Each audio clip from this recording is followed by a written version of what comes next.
Welcome to the channel जय हो study. देखिए मार्च माह 2020 के करंट अफेयर का भाग 2 मैंने लगभग 30 मार्च तक के करंट अफेयर कंप्लीट कर दिए हैं।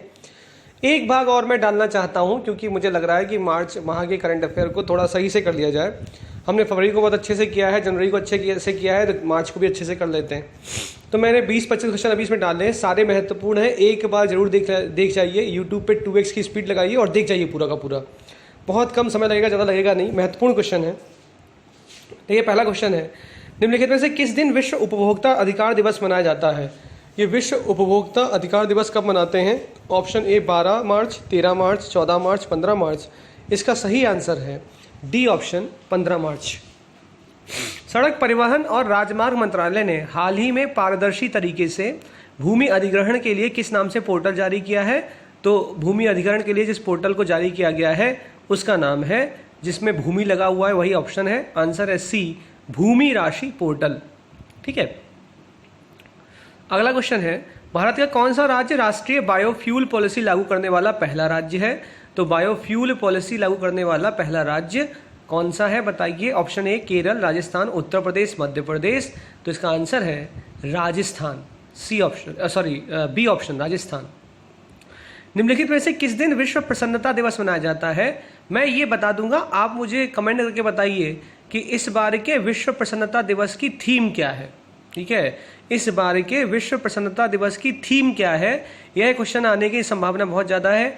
कमेंट मतलब स्टेटमेंट के फॉर्म में आ जाएगा कि विश्व प्रसन्नता दिवस मनाया गया 20 मार्च को, और बोल देगा इसकी थीम क्या थी, ये थी, ये वो थी, लिख देगा स्टेटमेंट। तो आप मुझे कमेंट करिए कि विश्व प्रसन्नता दिवस की थीम क्या है। याद रखिए इसका आंसर है सी ऑप्शन 20 मार्च।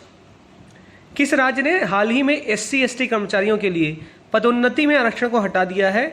यहाँ पर यूपी में क्वेश्चन आएगा तो एक ऑप्शन उत्तर प्रदेश लिखा रहेगा, तो ध्यान रखिएगा उत्तराखंड सरकार ने SC/ST कर्मचारियों के लिए पदोन्नति में आरक्षण को हटा दिया। राष्ट्रपति रामनाथ कोविंद ने भारत के किस पूर्व मुख्य न्यायाधीश को हाल ही में राज्यसभा सदस्य मनोनीत किया है? तो इसका आंसर आप बताइए मुझे क्या है? A option Deepak Mishra, B option Ranjan Gogoi, C option Jagdish Singh Khehar, D option Rajendra Mal Lodha. तो इसका ऑप्शन है रंजन गोगोई। ठीक है, तो याद रखिएगा रंजन गोगोई को नॉमिनेट किया गया। साथ में याद रखिए भारत का राष्ट्रपति 12 लोगों को राज्यसभा में मनोनीत करता है। यह मनोनीत 4 आधारों पर करता है। यह 4 आधार है लास, LASS, L से लिटरेचर, A से आर्ट, S से साइंस, S से सोशल सर्विस। का मतलब साहित्य, कला, विज्ञान और समाज सेवा में जो व्यक्ति तत्पर है, परिपक्व है, उसका योगदान बहुत ज़्यादा है। इन 4 आधारों पर राष्ट्रपति राज्यसभा में 12 लोगों को मनोनीत करने का अधिकार रखता है। ठीक, इसको याद रखिएगा। ध्यान रखिएगा सचिन तेंदुलकर को भाई सचिन को भी नॉमिनेट किया गया था राज्यसभा के अंदर। तो आपको दिमाग में क्वेश्चन आ सकता है कि सर सचिन तो स्पोर्ट्स खेलते हैं, इनका नॉमिनेशन कैसे हो गया? तो आप मुझे कमेंट करके बताइए कि आखिर सचिन ये तो स्पोर्ट्स से संबंधित हैं, इनका राज्यसभा में नॉमिनेशन किस आधार पर हुआ? ठीक। अगला है, हाल ही में किस राज्य सरकार के द्वारा कौशल सतरंग योजना शुरू की गई है? यह कौशल सतरंग योजना की शुरुआत शुरू करने वाला कौन सा राज्य है? तो इसका आंसर है हमारा वही प्रदेश जहां उत्तम प्रदेश। आंसर है बी उत्तर प्रदेश। इसकी चर्चा आगे करेंगे, क्या है कौशल सतरंग योजना, आगे बताऊंगा मैं। हाल ही में किस राज्य ने अंगदान, यह क्वेश्चन आने की, देखिए 2 क्वेश्चन मैं आपको बता चुका हूँ, ये क्वेश्चन आने की बहुत संभावना। एक तो ये कौशल सतरंग योजना, दूसरी ये अंगदान तथा प्रत्यारोपण में तमिलनाडु और तेलंगाना को पीछे छोड़ दिया है। यह राज्य कौन सा बन गया है? तो इसका आंसर आपको बताना है। यह राज्य है, बताइए, जहां पर कोरोना बहुत खतरनाक स्तर पर चल रहा है। यह राज्य है महाराष्ट्र। लोकसभा ने हाल ही में, ये भी क्वेश्चन बहुत महत्वपूर्ण है, मैंने सारे क्वेश्चन महत्वपूर्ण ही रखे हुए हैं। हाँ, लोकसभा ने हाल ही में गर्भपात एबॉर्शन की अधिकतम सीमा 20 सप्ताह से बढ़ाकर कितने सप्ताह करने की अनुमति देने वाले विधेयक को पारित कर दिया? बताइए इसका आंसर क्या है? इसका आंसर है डी ऑप्शन 24 सप्ताह।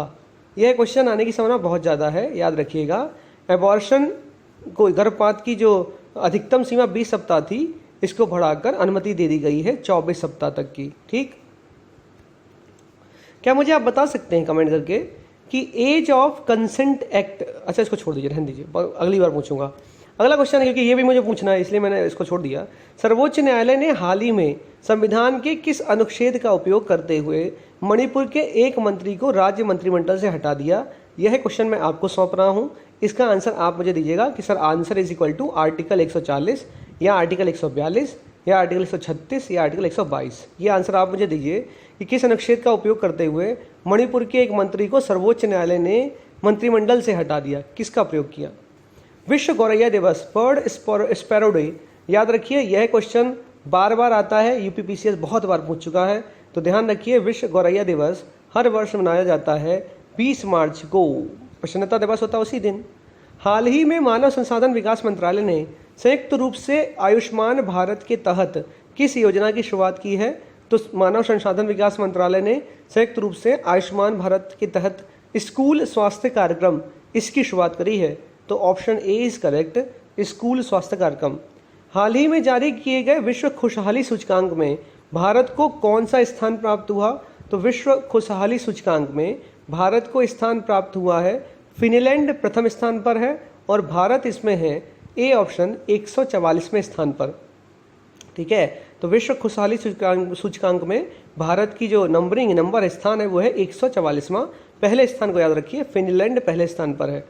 जुलाई 2020 में भारत की पहली हाइपरलूप प्रतियोगिता का आयोजन निम्नलिखित में से किस संस्थानों में किया जाएगा? तो इस हाइपरलूप प्रतियोगिता का आयोजन निम्नलिखित में से किन स्थानों पर किया जाएगा? 2020 में, जुलाई 2020 में होना, तो अभी तो जुलाई आया नहीं है, आने वाले समय में होगी भारत की पहली हाइपरलूप प्रतियोगिता। अगर कोरोना में हम लोगों ने मतलब कुछ कर लिया आगे जाके, तो इसका आंसर है वह विद्यालय, वह संस्थान है, इसका नाम है IIT Madras, A option. Bharat और किस देश की नौसेना ने रीयूनियन आइलैंड, आप बताइए खुद, अच्छा ये बताइए, बहुत सारे मैंने क्वेश्चन पूछ लिए, कितना बताएंगे? रीयूनियन आइलैंड इंडियन ओशन में, ठीक है, ये याद रखिएगा, फ्रांस की टेरिटरी है। इस पर पहली बार संयुक्त गश्त का आयोजन किया गया है भारत और, मैंने बोला किसकी टेरिटरी है? फ्रांस की, तो ऑप्शन है बी, रीयूनियन आइलैंड पर भारत और फ्रांस की नौसेना ने पहली बार संयुक्त गश्त का आयोजन किया। इजराइल के, अब देखिए ये क्वेश्चन थोड़ा पलट के आ सकता है, हो सकता है आपसे पूछ लीजिए, बताइए गणित में मिलने वाला एबेल पुरस्कार, गणित मैथमेटिक्स में मिलने वाले एबेल पुरस्कार को किन लोगों को दिया गया? या फिर पूछ सकते हैं कि हिलेल फुरस्टेनबर्ग को एबेल पुरस्कार गणित में दिया गया, यह किस देश से बिलोंग करते हैं? तो इस क्वेश्चन को सिर्फ एक बार क्वेश्चन को इस प्रकार से मत पढ़िए कि आप क्वेश्चन के अंदर क्वेश्चन ना ढूंढ पाएं, क्वेश्चन के अंदर क्वेश्चन भी ढूंढ लीजिए। इजराइल के हिलेल फुरस्टेनबर्ग और रूस के अमेरिकी ग्रेगरी मार्गुलिस को वर्ष 2020 के लिए किस प्रतिष्ठित पुरस्कार का विजेता चुना गया? तो आंसर है एबेल पुरस्कार, जो गणित के लिए दिया जाता है, ठीक है, प्रतिष्ठित पुरस्कार गणित के लिए, मैथ के लिए। ये एक प्रश्न भी एक प्रश्न ही है। अगर आपको यक्षगान पता है कहाँ का डांस है, तो आप आंसर तक पहुंच जाएंगे। यहाँ लिखा है किस राज्य के प्रसिद्ध लोकनाट्य यक्षगान की 900 से अधिक लिपियों को डिजिटलीकरण करके, मतलब डिजिटलाइज कर दिया गया, उनको सार्वजनिक कर दिया गया, उसके बाद डिजिटलाइज किया गया और सार्वजनिक कर दिया गया। अगर आपको यक्षगान लोकनाट्य पता है कहाँ का है, तो ये क्वेश्चन आपसे बहुत आसानी से सॉल्व हो जाएगा, वरना आप नहीं करा पाएंगे। तो यक्षगान है किस राज्य का लोकनाट्य? आंसर है कर्नाटक का है यक्षगान, याद रखिएगा। आप ध्यान रखिए, लैंग्वेज और स्क्रिप्ट, भाषा और लिपि में फ़र्क होता है। यह फ़र्क बहुत माइन्यूट से समझ में आता है कि कैसे फ़र्क है भाषा और जो मैं बोल रहा हूँ वो आपको समझ में आ रहा है, ये भाषा हो गई मेरी। लेकिन हो सकता है जब मैं लिखने पर आऊँ तो हो सकता है कि आपकी लिखने में आप एक हो सकता है उल्टा ए लिखते हो, मैं हो सकता है सीधा ए लिखता हूँ। जैसे भारत के पंजाब और पाकिस्तान के पंजाब, दोनों लोग अपनी भाषा तो समझ जाते हैं, लेकिन उनके लिखने के तरीके अलग हैं। तो जो लिखने की चीज़ है वो लिपि हो गई, समझने वाला भाषा हो गया। केंद्र सरकार ने देश में कोरोना वायरस की रोकथाम के लिए नीति आयोग के 21 सदस्य की अध्यक्षता में स्वास्थ्य विशेषज्ञों की 21 सदस्यों वाली एक उच्च स्तरीय तकनीकी समिति का गठन किया है।